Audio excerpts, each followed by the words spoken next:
Hello বন্ধুরা, welcome back to my channel. আলু খেতে খেতে তোমরা যদি বোর না হয়ে যাও তাহলে কিন্তু আলু দিয়ে এই রেসিপিটি ট্রাই করতে পারো। আলু দিয়ে তৈরি এই রেসিপিটি কিন্তু খুবই ক্রিস্পি এবং খুবই টেস্টি হয় খেতে, যেটি নতুন করে বলার কিছু নেই। আপনারা একবার তৈরি করে দেখলে বুঝতে পারবেন। তো আলুর এই ক্রিস্পি বল তৈরি করার জন্য আমাকে কতগুলো আলু নিয়ে নিতে হবে। এখানে আপনারা আপনাদের পরিমাণ মতো এবং প্রয়োজন মতো আলুগুলো নিয়ে নেবেন। আমি এখানে ছোট বড় মিলে 5 থেকে 6টা আলু নিয়েছি।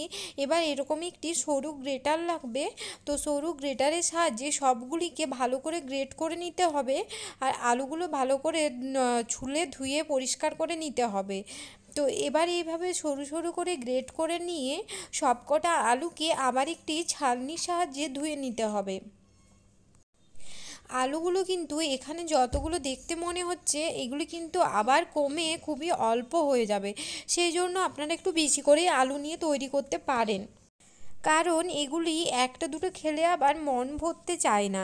তো এবার এরকম একটি ছাঁকনি নিয়েছি আমি, যার সাহায্যে এখানে আমি ভালো করে আলুগুলোকে চটকে চটকে ধুয়ে নিচ্ছি। পুরো সাদা হওয়া পর্যন্ত, আলুর কালার যতক্ষণ না সাদা হয়ে যাচ্ছে ততক্ষণ বারবার করে ধুয়ে যেতে হবে। তো এইভাবে পরিষ্কার যতক্ষণ জল বেরোবে ততক্ষণ পর্যন্ত আমি ধুয়ে নেব সব আলুগুলো। চায়ের সঙ্গে 1 কাপ চায়ের সঙ্গে কিছু একটা ক্রিস্পি নাস্তা না হলে কিন্তু চাটা ঠিক জমে না। আর এটি আমাদের মাথায় রোজ রোজ চিন্তা ঘুরতে থাকে, চায়ের সঙ্গে কী এমন নাস্তা তৈরি করা যায়। কিন্তু এখন থেকে আর চিন্তা নয়, শুধুমাত্র আলু থাকলেই এখানে আলুগুলোকে পরিষ্কার করে ধুয়ে আমি লবণ মাখিয়ে নিচ্ছি। লবণটা মাখিয়ে নেওয়ার পর কিন্তু আলু থেকে অনেকটা পরিমাণে জল বেরোবে। এবার আলুগুলো কিন্তু অনেকটা কমেও যাবে। তো সেই জন্য লবণটি মাখিয়ে আমি জাস্ট 5 মিনিট মতো একটু অপেক্ষা করে নেব আলু থেকে জল বেরোনো পর্যন্ত। এবার এর মধ্যে দিয়ে দেবো আমি হলুদের গুঁড়ো।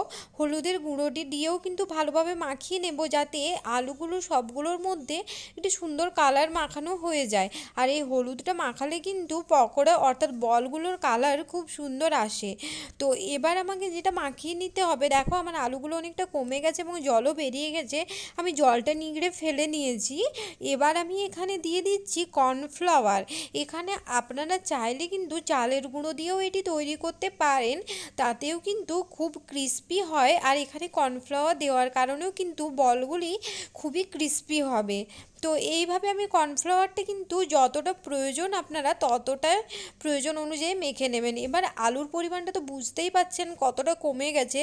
ঠিক এইরকম একটি পর্যায়ে এলেই আপনারা এখানে চাইলে কিন্তু লঙ্কার গুঁড়ো ব্যবহার করতে পারেন। আমি এখানে কয়েকটা কাঁচা লঙ্কা কুচি করে দিয়েছি। তো এবার সবগুলো মাখিয়ে কড়াইতে তেল বসিয়ে নিয়েছি এবং হাতের সাহায্যে এরম করে একটু নাড়ু টাইপের পাকিয়ে নেব। তো এতে করে কিন্তু আমার গরম তেলের মধ্যে এগুলো ছাড়তে সুবিধা হবে। আর আপনারা যদি এগুলি স্ট্রাকচারটি চ্যাপটাও করে দেন তাতেও কিন্তু কোনো অসুবিধা নেই। তবে যেহেতু এগুলো পটেটো বল, সেই জন্য বল টাইপেরই আমি তৈরি করব। দেখতে পাচ্ছ এগুলিকে আবার লাল লাল করে ভেজে নিতে হবে, আর আপনারা কিন্তু আপনাদের পছন্দের কালার করে ভেজে নেবেন। কিন্তু বেশি লাল করে ভাজলে আবার তেতো লেগে যাবে, যেহেতু আলুগুলো পুরোপুরি গ্রেট করা রয়েছে। বেশি মুচমুচে ভাজা হয়ে গেলে একটু তেতো তেতো ভাব লাগে, সেই জন্য এটি মিডিয়াম ফ্লেমে খুব ভালো করে ভেজে নিতে হবে, কিন্তু বেশি লালচে করব না। তো দেখতে পাচ্ছ আমার বলগুলো একেবারে ভাজা হয়ে গেছে এবং কালারটিও সুন্দর লালচে টাইপের চলে এসছে। এইভাবে সব বলগুলিকে একসাথে ভেজে নেওয়ার পর আমাকে প্লেটে তুলে নিতে হবে। এবার এগুলি গরম গরম 1 কাপ চায়ের সঙ্গে আপনারা সার্ভ করতে পারেন। চায়ের আড্ডা কিন্তু পুরোপুরি জমে যাবে। আর এরম পটেটো স্ন্যাক্স কিন্তু খেতে দুর্দান্ত হয়। একবার না বানিয়ে খেলে আপনারা কিন্তু বুঝতেই পারবেন না কতটা সুন্দর খেতে হয়। গরম গরম চায়ের সঙ্গে কিন্তু আরও ভালো লাগে খেতে। বাড়িতে হঠাৎ করে কোনো অতিথি এলে, বাড়িতে কোনো কিছু না থাকলে শুধুমাত্র আলু দিয়ে আপনারা চটজলদি এই রেসিপিটি তৈরি করতে পারবেন। তো আজকের ভিডিও আপনাদের কেমন লাগলো অবশ্যই কমেন্টের মাধ্যমে জানাবেন, এবং ভালো লেগে থাকলে লাইক কমেন্ট ও শেয়ার করে দেবেন। আর এছাড়াও যে সকল বন্ধুরা আমার চ্যানেলটি এখনও সাবস্ক্রাইব করেননি তারা অবশ্যই চ্যানেলটি সাবস্ক্রাইব করে পাশে থাকবেন।